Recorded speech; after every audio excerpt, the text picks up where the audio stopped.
Salve Regina, Mater misericordiae, vita dulcedo, et spes nostra salve. A te clamamus, exules filii Eve, a te suspiramus, gementes et flentes, in a lacrimarum vale.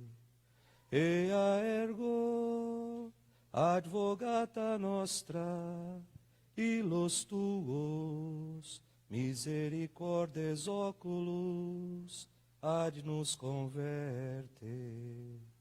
Et Iesum benedictum fructum ventris tui, nobis post hoc exilium ostende. O clemens, o pia, o dulcis Virgo Maria. Naquele mesmo dia, o primeiro da semana, 2 dos discípulos de Jesus iam para um povoado chamado Emaús, distante 11 quilômetros de Jerusalém. Conversavam sobre todas as coisas que tinham acontecido. Enquanto conversavam e discutiam, o próprio Jesus se aproximou e começou a caminhar com eles. Os discípulos, porém, estavam como que cegos e não o reconheceram. Então Jesus perguntou: que ides conversando pelo caminho? Eles pararam com o rosto triste, e um deles, chamado Cleofas, lhe disse: tu és o único peregrino em Jerusalém que não sabe o que lá aconteceu nestes últimos dias? É verdade que algumas mulheres do nosso grupo nos deram um susto. Elas foram de madrugada ao túmulo e não encontraram o corpo dele. Então voltaram dizendo que tinham visto anjos e que estes afirmavam que Jesus está vivo. Alguns dos nossos foram ao túmulo e encontraram as coisas como as mulheres tinham dito. A ele, porém, ninguém o viu. Então Jesus lhes disse: como sois sem inteligência e lentos para crer em tudo o que os profetas falaram? Será que o Cristo não devia sofrer tudo isso para entrar na sua glória? E começando por Moisés e passando pelos profetas, explicava aos discípulos todas as passagens da Escritura que falava a respeito dele. Quando chegaram perto do povoado para onde iam, Jesus fez de conta que ia mais adiante. Eles, porém, insistiram com Jesus, dizendo: fica conosco, pois já é tarde e a noite vem chegando. Jesus entrou para ficar com eles. Quando se sentou à mesa com eles, tomou o pão, abençoou-os, partiu e lhes distribuiu. Nisto os olhos dos discípulos se abriram e eles reconheceram Jesus. Jesus, porém, desapareceu da frente deles. Então um disse ao outro: não estava ardendo o nosso coração quando ele nos falava pelo caminho e nos explicava as Escrituras? Naquela mesma hora, eles se levantaram e voltaram para Jerusalém, onde encontraram os 11 reunidos com os outros. E estes confirmaram: realmente o Senhor ressuscitou e apareceu a Simão. Então os dois contaram o que tinham acontecido no caminho e de como tinham reconhecido Jesus ao partir o pão. Palavra da salvação. Glória a vós, Senhor. Que as palavras do Santo Evangelho perdoem os nossos pecados.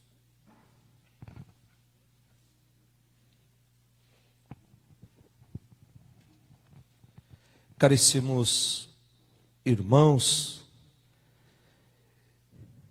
que nos acompanham pelas redes sociais, caríssimos irmãos que celebram conosco esta Eucaristia, nós estamos no segundo domingo do tempo da Páscoa. A nossa experiência com o ressuscitado alcança, ou melhor, o terceiro domingo. Primeiro domingo, manhã da ressurreição. Segundo domingo, quando Jesus aparece à comunidade que estava com medo. E hoje, o terceiro domingo. E nesse terceiro domingo, nesse final de semana, a liturgia nos convida a encontrar, a descobrir esse Cristo vivo que nos acompanha pelos caminhos do mundo. E nós vamos fazer essa experiência nessas três leituras que nós acabamos de ouvir. Primeira leitura, livro dos Atos dos Apóstolos, capítulo 2. Esse trecho dos Atos dos Apóstolos nos situam lá na manhã do dia de Pentecostes, onde a comunidade transformada, onde a comunidade renovada, a comunidade restaurada pelo Espírito, deixa de viver às escondidas e passa a dar testemunho de Jesus até os confins da terra.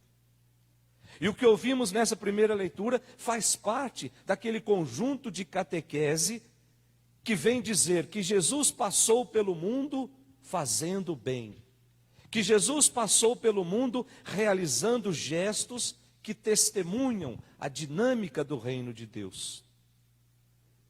Passou pelo mundo anunciando que o céu era possível para todos.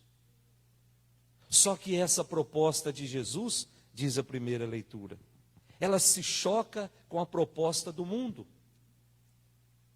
É por isso que diz a primeira leitura, ele foi morto na cruz. No entanto, Deus o ressuscitou e com isso nos mostrou que uma vida consumida no serviço, uma vida consumida no amor, não pode terminar no fracasso. Não pode terminar naquela noite escura. Mas uma vida de serviço conduz à ressurreição. E aí Pedro, ele é o porta-voz dessa comunidade, que recebe de Jesus a missão de anunciar por toda a terra, a começar pelos judeus que conhecem as Escrituras. É por isso que no seu discurso ele utiliza argumentos tirados da Sagrada Escritura. E nós podemos conferir isso a partir do versículo 25 dessa primeira leitura. Que na verdade é um trecho tirado do Salmo 16. Um texto onde se vislumbra a vitória da vida sobre a morte. E Jesus foi esse descendente de Davi, o Messias, um ungido, que venceu a morte. Diz aí o versículo 25. Portanto, em Jesus nós encontramos vida. Nós não podemos achar que buscando Jesus nós vamos ficar somente mergulhados na escuridão, nas trevas. Mas Jesus nos garante que aqueles que se aproximam dele são banhados por uma vida inexplicável aos olhos desse mundo. E o nosso testemunho é capaz de fazer com que essa vida atinja cada coração daquelas pessoas que estão à nossa volta. Lá dentro da nossa casa, lá no nosso ambiente de trabalho. A nossa segunda leitura, tirada da carta de São Pedro, essa carta atribuída a Pedro, que tinha como destinatário, nós vimos a semana passada, os camponeses simples, aquela pessoa que vivia na região, naquelas regiões agrícolas, vulneráveis, que eram hostis à comunidade cristã que estava nascendo. Por quê? Porque a notícia chegava com muito retardo na zona rural. E ainda estavam mergulhados naquela de que existia uma seita cristã que estava ameaçando a religião oficial. Então, essas comunidades começaram a ver no cristianismo, ou a ver nos cristãos, algo que não iria dar em nada, algo que não iria progredir. Portanto, tratavam aqueles que faziam opção por Jesus com hostilidade. Numa época em que também começam as perseguições contra a igreja, ano 80 depois de Cristo. E essas perseguições, a pior dela, desencadeada por Domiciano, que resultou no massacre, na tortura, no sofrimento de muitos cristãos. Então é nesse contexto de perseguição que o autor da carta vem dizer: é preciso ser fiel à fé, mesmo diante dos sofrimentos, mesmo diante das perseguições. Então ele convida os ouvintes a olhar para Cristo, que sofreu tudo isso, que foi perseguido, que foi torturado, que foi incompreendido. E quando nós olharmos para Cristo, aí o autor continua dizendo, aí nós somos convidados à santidade. E ele explica por que nós devemos ser santos. No versículo 18 da nossa segunda leitura. Ele está dizendo que Deus pagou um preço muito alto pela nossa santidade. E esse preço, diz o autor, não foi pago com ouro, não foi pago com prata, mas foi pago com sangue. O sangue precioso de Cristo derramado na cruz. Olha que coisa bonita, gente. Nós fomos comprados com sangue. Nós somos comprados com o sangue precioso de Cristo, que na perspectiva do autor vale muito mais do que ouro, do que prata. E aí o final da primeira leitura, lá no versículo 21, olha que coisa bonita, o autor termina essa primeira leitura. Por ele é que alcançastes a fé em Deus. Deus o ressuscitou dos mortos e lhe deu a glória, e assim a vossa fé e esperança estão em Deus. Não estão nas coisas do mundo. A nossa fé, a nossa esperança estão em Deus. E aí numa outra passagem São Paulo vai dizer que a esperança não nos decepciona quando ela está em Deus. Quando ela está nas coisas desse mundo, nós vamos ficar decepcionados sempre. Mas quando ela está em Deus, não. Porque Deus não nos decepciona. E por fim, o nosso evangelho de hoje, o evangelho de São Lucas, o capítulo 24, que nos apresenta dois personagens, que esses dois personagens pode ser qualquer um de nós. Dois discípulos que retornam para suas casas desanimados, frustrados, profundamente tristes, pois os seus sonhos de triunfo, de glória, junto com Jesus, não deram em nada. Investiram suas vidas à toa. O Messias, o poderoso, que iria derrotar os opressores, fracassou. Versículo 21, nós esperávamos que ele fosse libertar Israel, mas faz 3 dias e nada aconteceu. E no lugar desse triunfo, esse Cristo se deixa matar em uma cruz. Passaram já 3 dias, portanto, não tem mais jeito. Para esses dois discípulos, não faz mais sentido viver em comunidade. Por isso abandonaram a comunidade e estavam voltando para Emaús. Estavam retornando para casa. Mas tem um dado interessante, ao longo de toda a nossa vida a gente sempre fala, os discípulos de Emaús, os 2 discípulos de Emaús, e esquecemos muitas vezes que não são 2 discípulos, mas um casal, um homem e uma mulher. E nós podemos encontrar isso lá no Evangelho de São João, no capítulo 19, no versículo 25. Estavam aos pés de Jesus, aos pés da cruz, Maria de Cleofas e o discípulo amado. Não existe outro Cleofas na Sagrada Escritura senão esse. Então era um casal que tinha investido as suas vidas em Jesus, mas de uma forma errada. estavam buscando em Jesus triunfo, estavam buscando em Jesus glórias. E quando perceberam que 3 dias já havia se passado, portanto, o corpo depois de 3 dias já é dado como morto, já não tem mais jeito. Então vamos pegar as nossas coisas e vamos embora. Então Cleofas, depois que tiraram Jesus da cruz, chamou a sua esposa e foram embora, porque acabou o sonho. Estavam desanimados. O desânimo que toma conta de nós, e nós muitas vezes não percebemos os sinais de Jesus. O desânimo que tomou conta de Tomé domingo passado, que foi capaz de estar com o corpo ali junto, mas o coração estava tão longe que não foi capaz de perceber a ação de Jesus. O desânimo é obra do encardido. O desânimo, quando toma conta de nós, nos leva a passar por esse mundo sem perceber os sinais de Deus. E esse desânimo hoje, muitas vezes, pode ser até identificado com uma depressão. A pessoa que tem depressão, ela fica desanimada. As coisas acontecem à sua volta e ela não é capaz de perceber. E era isso que estava acontecendo com esse casal. Estavam voltando, estavam desanimados e de repente Jesus se coloca junto com eles. E eles não são capazes de perceber.